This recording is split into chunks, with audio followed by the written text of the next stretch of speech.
it's not a zero tolerance policy because that would apply to everything. I think Right. our critics like to use those words because it Okay. creates a stir in their minds. It was really about the 229 fights in 66 days that we wanted to stop. So there were really two components. One, any kind of attack on a teacher we weren't going to tolerate.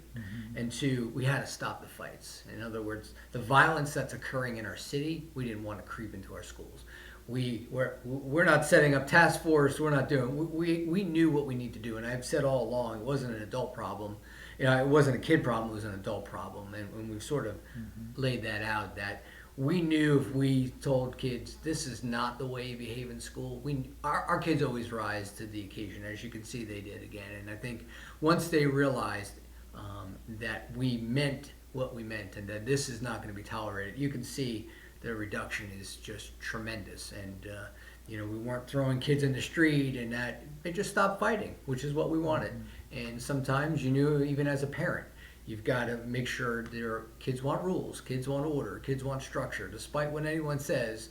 And that's what we tried to put in place, is that order and structure, but also said that if you choose that, these are the consequences. And I think that's ultimately how we went about trying to decrease that. And it was substantial, as you saw in the numbers, and in some schools more than others.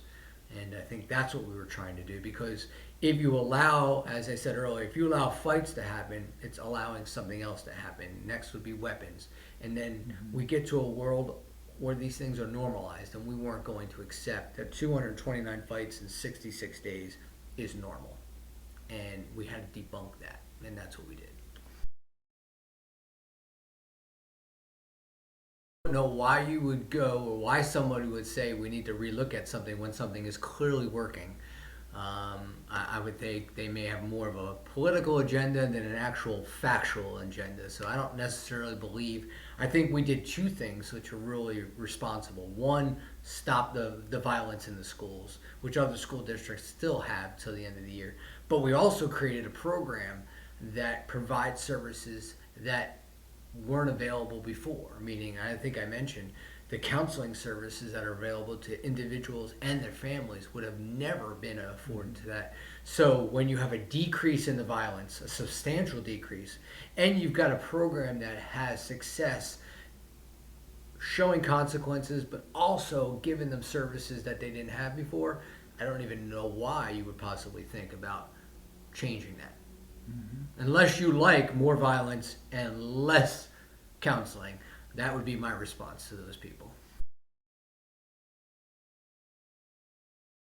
We had 36 students that were assigned to the program, and the program is designed to provide a consequence and then the ability to work your way back.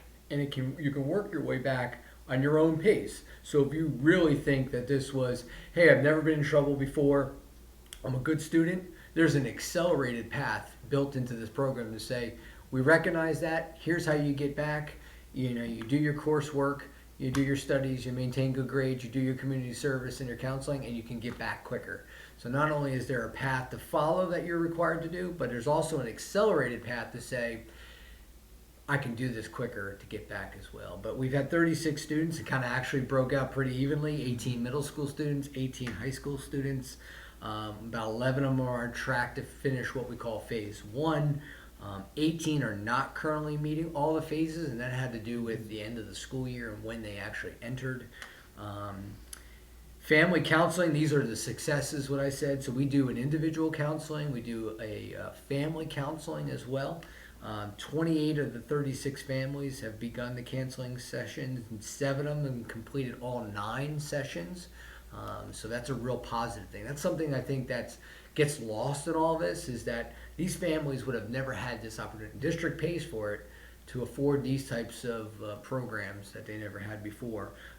Individual counseling, and then most important, there's a community service part to that as well. And all active students have been assigned 10 community service. So, there's a real good part of this. And I think part of the debate that you may see is a lot of people want social justice first without the consequence. What we did is said, you gotta have a consequence, and then we had the social justice of counseling and the ability to work your way through these problems so they don't repeat and become repeat offenders, and these things are not happening in schools. So I think it's been very successful. I think the 4 or 5 critics that are out there, they complain about everything anyway, so it doesn't matter what we do. So I don't think you get rid of something that's successful, and you can't argue numbers. Numbers don't lie, people do.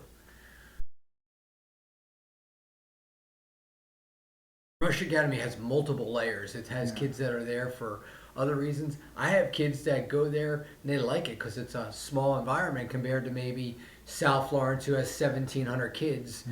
They thrive in that environment, and the schedule allows them to do some things. So kids are there. We have a flex center, allows some flexibility in the learning.